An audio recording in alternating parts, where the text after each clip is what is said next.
અમદાવાદ શહેરના satellite police station વિસ્તારમાં તારીખ 16ના રોજ એક ઘરફોડ ચોરીની ફરિયાદ દાખલ થયેલી હતી. જે ચોરીના કામે ફરિયાદીના રહેણાંક મકાનની બારી, લાકડાની બારીના સ્ટોપર કોઈ સાધન વડે ખોલી કાઢવામાં આવેલા હતા, જેમાં લોખંડની ગ્રીલ લગાડેલી હતી.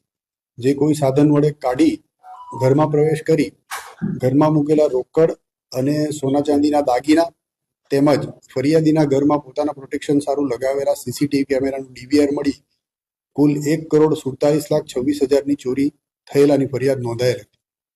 જેના કામે અમદાવાદ શહેર ક્રાઇમ બ્રાન્ચની અલગ અલગ ટીમો કામ કરતી હતી. તે દરમિયાન આ ગુનાની તપાસ સારી રીતે થાય અને ઝડપી એનો ભેદ ઉકેલાય તે હેતુસર પોલીસ કમિશનર શ્રી અમદાવાદ શહેરનાઓએ આ ગુનાની તપાસ ક્રાઇમ બ્રાન્ચને આગળ સોંપવામાં આવેલી હતી. જે તપાસ અમારા સ્પોટના પોસઈ ડીડી પટેલ નાઓ કરી રહેલા હતા. સદર ગુનો બન્યો ત્યારથી લઈને જેટલી પણ સસ્પિશિયસ પ્રવૃત્તિઓ હતી એ ટેકનિકલ સર્વેલન્સ અને સીસીટીવીથી ટ્રેક કરવામાં આવેલી હતી.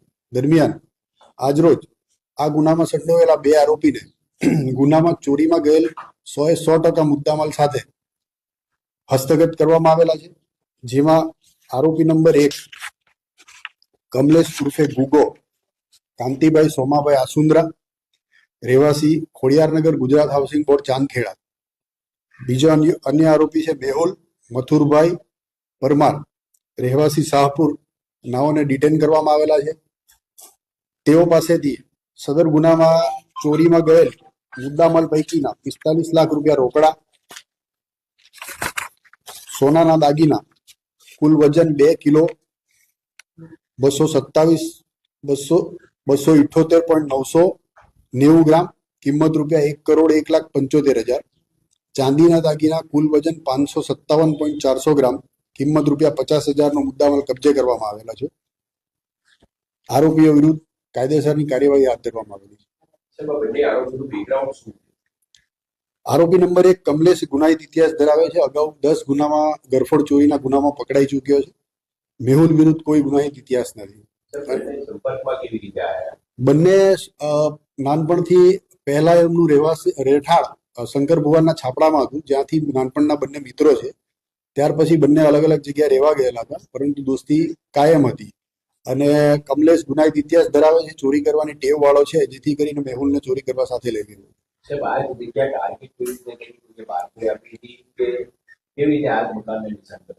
અગાઉ કમલેશે આ જ સોસાયટીઓમાં 2018માં ગુનાહિત ચોરી કરેલી છે, એટલે એને આ સોસાયટીથી સારી રીતે વાકેફ હતો, માટે આ જગ્યા પસંદ કરી.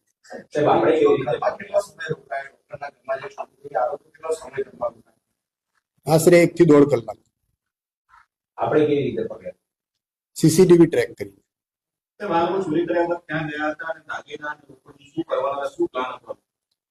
એ આરોપીની બેસિક પૂછપરછમાં એટલી જાણકારી મળી છે, ચોરી કર્યા બાદ પોતે પોતાના રહેણાંક મકાને જઈને રોકડ 2 ભાગમાં ડિવાઈડ કરી દીધેલી હતી. થોડી રોકડ મેહુલના ઘરે હતી, થોડી આના પાસે હતી, અને દાગીના બધા કમલેશે પોતાની પાસે રાખેલા હતા.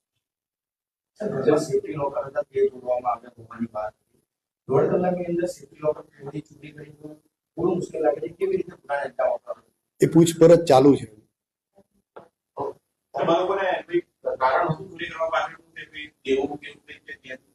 ના, એવું હજુ ધ્યાને આવેલું નથી.